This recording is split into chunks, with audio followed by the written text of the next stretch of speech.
আশা করি সবাই খুব ভালো আছো, আমিও ভালো আছি। হ্যাঁ, আর এখন কটা বাজে বলো তো? 12:30। দাঁড়াও একবার তোমাদের দেখাই। এখন রাত 12:30 বাজে, মানে এটা একটু 5 মিনিট ফাস্ট আছে। 12:30 বাজে। তো কাজ রাত্রিরে, মানে আমার না দিনের বেলার থেকে রাত্রিরে এনার্জিটা আমি বেশি পাই সব সময়। নানা ধরনের কাজ করি, টুকটাক কাজকর্ম করি। তা আজকে যেটা করছি, মানে যেটা তোমাদের সঙ্গে একটু শেয়ার করছি, সেটা হচ্ছে ঘরে পাতা টক দই।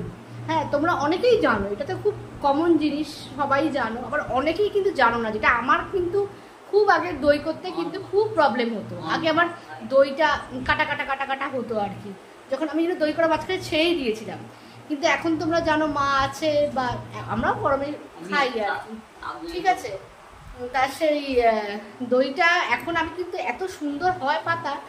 তা আমি যে প্রসেসটা করি, একই প্রসেস তোমরাও করো, সবাই করো। এই একটাই আমার মনে হয়, একটাই প্রসেস দই পাতার।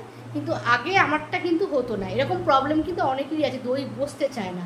হ্যাঁ, আমি বলি কি, যে মানে যখন যে দইটা পাতবে সেটা একটু ঘন দুধ নেবে। মনে করো আমুল গোল্ডের দইটা, এই সরি দুধটা, বা একটু ভালো দুধটা একটু ভালো ঘন করে যদি তোমরা জাল দিয়ে নাও বা ফুটিয়ে নাও, একটু ঘন ঘন ক্রিমি ক্রিমি সরসর হবে, সেইটাতে দই পাতলে খুব ভালো দই হয়। ঠিক আছে, তা চলো আমি কী করে করছি চট করে দেখিয়ে দিই। তোমার শরীর কেমন মা? মা তোমার দইটা খেয়ে ভালো লাগছে? মা রোজ দই খায়। জোরে জোরে বলো, কি বলছো? হসপিটাল থেকে বলেছে রোজ টক দই খাবে, রোজ টক দই খেতে বলে আর কি। আরে দেখো, মা সিনেমা দেখছে, দেখেছো? এখন গ্যারাকল বলে একটা সিনেমা হচ্ছে।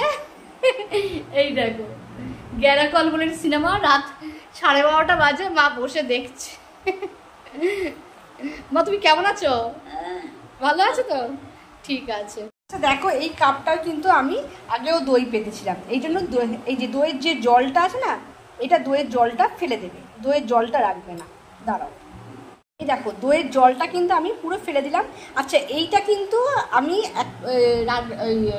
মিষ্টির দোকান থেকে দইয়ের ছাঁচ কিনে দই করেছিলাম, বা আমুল প্যাকেটে যে দইগুলো পাওয়া যায় ওইগুলো একটু অল্প লাগে, দিয়ে আমি কিন্তু 2 থেকে 3 বার ইউজ করি, তারপর কাপটা ধুয়ে আবার নতুন ছাঁচ দিই। তা এইটা কিন্তু আমার 2 বার পাতা হয়ে গেছে দই, এবার লাস্ট আর একবার করে 3 বার করবে। হ্যাঁ, এই যে দইটা পুরো ইউজ হয়ে গেছে, দেখতে পাচ্ছ দইটা পুরো ইউজ হয়ে গেছে। এটার গায়ে কিন্তু লেগে আছে দইয়ের, এটার মধ্যে আমি গরম দুধটা ঢেলে দেবো। ঠিক আছে, দাঁড়াও দেখাচ্ছি। দেখো, দুধটা কিন্তু আমি একটু মোটা দুধটা নিয়েছি, মানে আমুল গোল্ডের দিয়ে দইটা পাতবে খুব ভালো হয়। ওটা দিয়ে পায়েস করো বা আইসক্রিম করো, যাই করো, একটু আমুল গোল্ডের যে দুধটা আছে ওটা দিয়ে করবে, খুব ভালো হয়। আচ্ছা, দুধটাকে আমি ভালো করে ফুটিয়ে নিয়েছি, এবং আঙুল দিয়ে দেখো একদম হালকা উষ্ণ গরম আছে, ঠিক আছে। সেরকম অবস্থাতে আমি দুধটা ঢেলে দিলাম।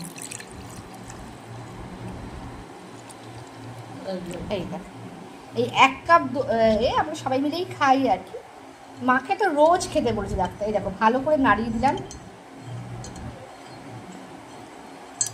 এবার এটাকে আর কোনো নাড়াচাড়া করবে না, যা ভালো করে চামচ দিয়ে করে এই যে দই, এটা আমি ঢাকা দিয়ে দিলাম দুধটা।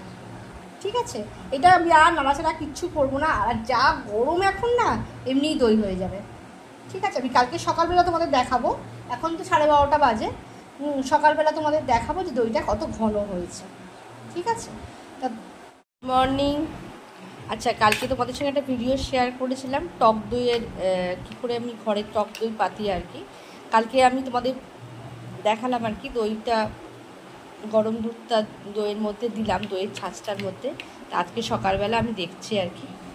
দেখো, এই যে ওপরে যে জলটা হয়ে গেছে না, এই জলটা ফেলে দিতেও পারো, বা দেখো এটা তো দইয়েরই জল, খেয়েও নিতে পারো, অসুবিধা নেই।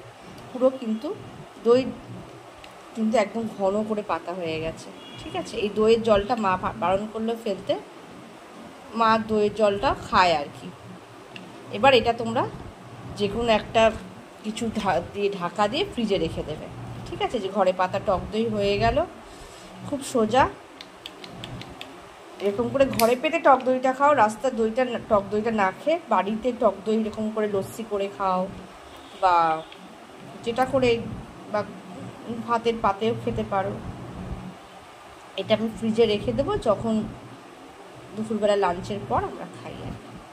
ঠিক আছে, চলো এরকম করে করো তাহলে।